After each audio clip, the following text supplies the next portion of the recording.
Hi and welcome to the Tristan channel, and today I wanted to do a series of videos on the Wild West, as I'm a fan of Red Dead Redemption and Red Dead Redemption 2, and in this video I'll be talking about the history of the famous Doc Holliday. Now, as always with these sort of history hearings, there's loads to cover, so I'll just cover just key bits. John Henry Holliday was born August 14th, 1851. He was an American gambler, gunfighter and dentist, a close friend and associate of lawman Wyatt Earp. Holliday is best known for his role in the events leading up to and following the gunfight at the OK Corral.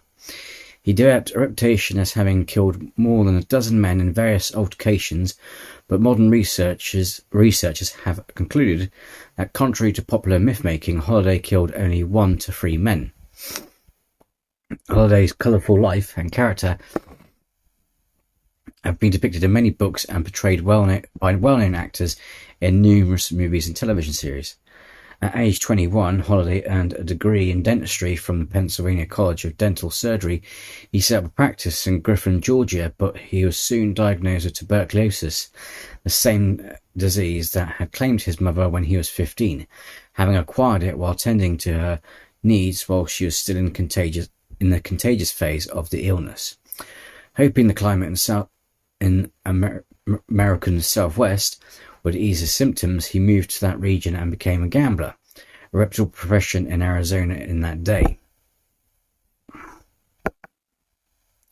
Over the next few years, he reportedly had several confrontations. He saved Wyatt Earp from a famous lawman and gambler while in Texas. Afterwards, they became friends. In 1879, he joined Earp in Las Vegas, New Mexico, and then rode with him to Prescott, Arizona, and then Tombstone. In Tombstone, local members of the outlaw Cohise County Cowboys repeatedly threatened him and spread rumors that he had robbed a stage. On October 26, 1881, Holliday was deputized by Tombstone City Marshal Virgil Earp. The lawman attempted to disarm 5 members of the Cowboys near the OK Corral on the west side of town, which resulted in the famous shootout. Following Tombstone shootout, Virgil Earp was maimed by hidden assailants while Morgan Earp was murdered. Unable to obtain justice in the courts, Wyatt Earp took matters into his own hands. As the recently appointed Deputy U.S. Marshal Earp formally deputized Holliday, among others, as a federal posse. They pursued the outlaw cowboys they believed were responsible. They found Frank Stilwell lying in wait as Virgil boarded a train for California, and Wyatt Earp killed him. The local sheriff issued a warrant for the arrest of 5 members of the federal posse, including Holliday. The federal posse killed 3 other cowboys during late March and early April 1882, before they rode to New Mexico territory. Wyatt Earp learned of an extradition request for Holliday and arranged for the Colorado governor, Frederick Walter Pitkin, to deny Holliday's extradition. Holliday spent a few remaining years of his life in Colorado and died of tuberculosis in his bed at the Hotel Glenwood at age 36. In his early life, Holliday was born in Griffin, Georgia, to Henry Burroughs Holliday and Alice Jane Holliday.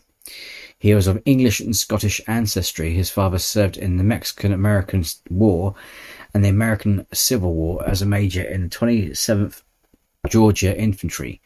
When the Mexican Army War ended, Henry brought home an adopted son named Francisco. Holliday was baptized at the First Presbyterian Church of Griffin in 1852.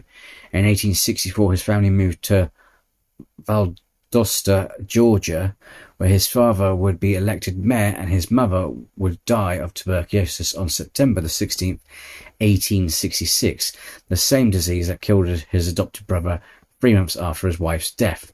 His father married Rachel Martin. Holliday attended the Valdosta Institute, where he received a classical education in rhetoric, grammar, mathematics, history and languages, principally Latin, but some French and ancient Greek. In 1870, 19-year-old Holliday left home for Philadelphia on March 1st, 1872. At age 20, he received his Doctor of Dental Surgery degree from the Pennsylvania College of Dental Surgery, now part of the University of Pennsylvania School of Dental Medicine. Holliday graduated 5 months before his 21st birthday, so the school held his degree until he turned 21, the minimum age required to practice dentistry. In October 1877, outlaws led by Dirty Dave Rudabaugh robbed a Santa Fe Railroad construction camp in Kansas. Rudabaugh fled south into Texas. Wyatt Earp was given a temporary commission as Deputy U.S. Marshal, and he left Dodge City following Rudabaugh over 400 miles to Fort Griffin, a frontier town on the Clear Fork of the Brazos River.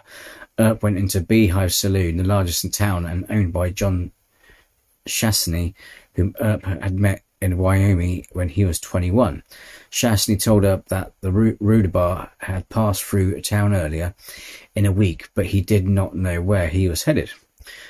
Chastanet suggested Earp ask gambler Doc Holliday, who had played cards with Rudabaugh. Holliday told Earp that he had thought Rudabaugh was headed back to Kansas. Earp sent a telegram to Ford County Sheriff Matteson that Rudabaugh might be headed back in his direction.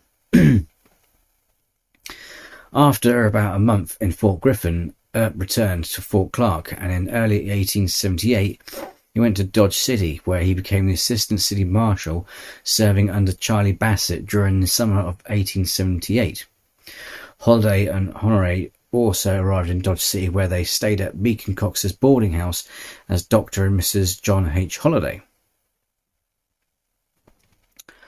Holliday sought to practice dentistry again and ran an advertisement in the local paper. Dentistry. John H. Holliday, dentist, very respectively offers his professional services to the citizens of Dodge City and surrounding county during the summer. Office at room number 24, Dodge House, where satisfaction is not given, money will be refunded. According to the accounts of the following event reported by Glenn Boyer in I Married Wyatt Earp, Earp had run two cowboys, Toby Driscoll and Ed Morrison, out of Wichita early in 1878. During the summer, the two cowboys, accompanied by another 24 men, rode into Dodge and shot up the town while galloping down Front Street. They entered the Long Beach Ranch Saloon, vandalized the room, and harassed the customers. Hearing the commotion, Earp burst through the front door, and before he could react, a large number of cowboys were pointing their guns at him. In another version, there were only 3 to 5 cowboys in both stories. Holliday was playing cards in the back of the room, and upon seeing the commotion, drew his weapon and put his pistol at Morrison's head.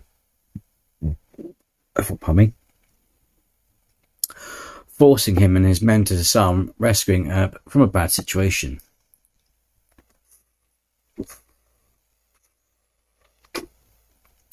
No account of any such confrontation was reported by any of Dodge City's newspapers at the time.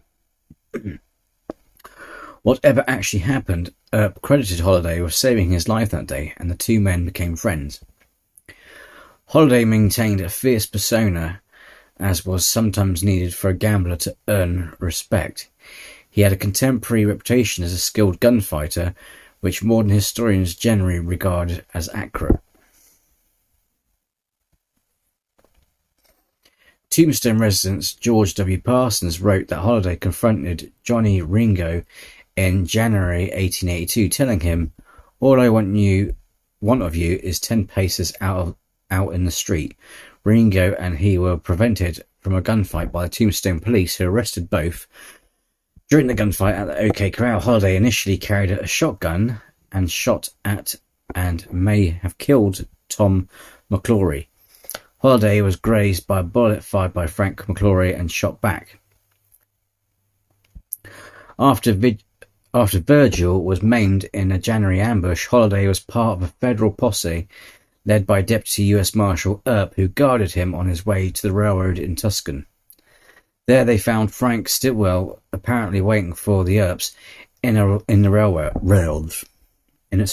yard. A warrant for Holliday's arrest was issued after Stillwell was found dead with multiple gunshot wounds. Holliday was part of Earp's federal posse when they killed 3 other outlaw cowboys during the Earp Vendetta ride. Holliday reported that he had been arrested 17 times, 4 attempts had been made to hang him, and that he survived ambush 5 times.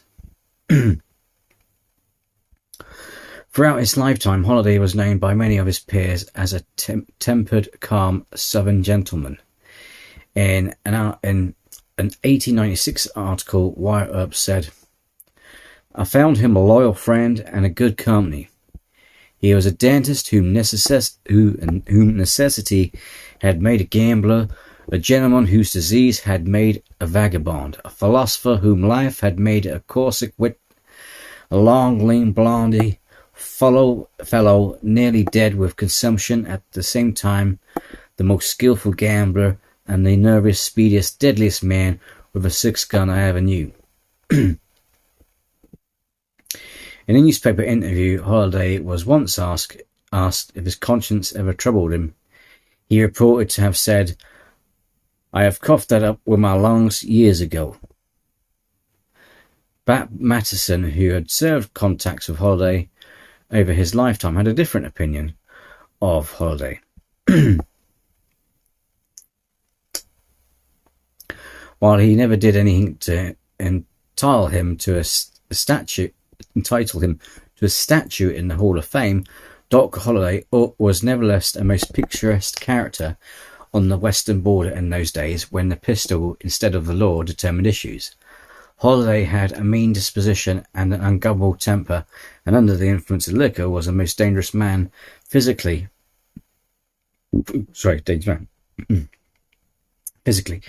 Doc Holliday was a weakling who could not have whipped a healthy 15-year-old boy in a go as he would please fist fight. With his legacy, Doc Holliday is one of the most recognizable figures in the American Old West, but he is most remembered for his friendship with Wyatt Earp and his role in a gunfight at the OK Corral. Holliday's friendship with the lawman has been a staple of popular sidekicks in American Western culture, and Holliday himself became a stereotypical image of a deputy and a loyal companion in modern times. He is particularly portrayed in films as being loyal to his friend Wyatt, whom he sticks with during the duo's greatest conflicts, such as the gunfight at the OK Corral and Earp's Vendetta. Even with the ensuing violence and hardships which they both endure, together with Wyatt Earp, Doc Holliday has become a modern symbol of loyalty, brotherhood, and friendship. The Holliday birth home is marked with a historical marker located in Fayetteville, Georgia. Life-size statue of Holliday and Earp by sculptor Dan Bates was dedicated by the Southern Arizona Transportation Museum at the restored historic railroad depot in Tucson, Arizona on March 20, 2005. The 122nd anniversary of the killing of Frank Stillwell by Wyatt Earp, the statue stands at the approximate site of the shooting on the train platform.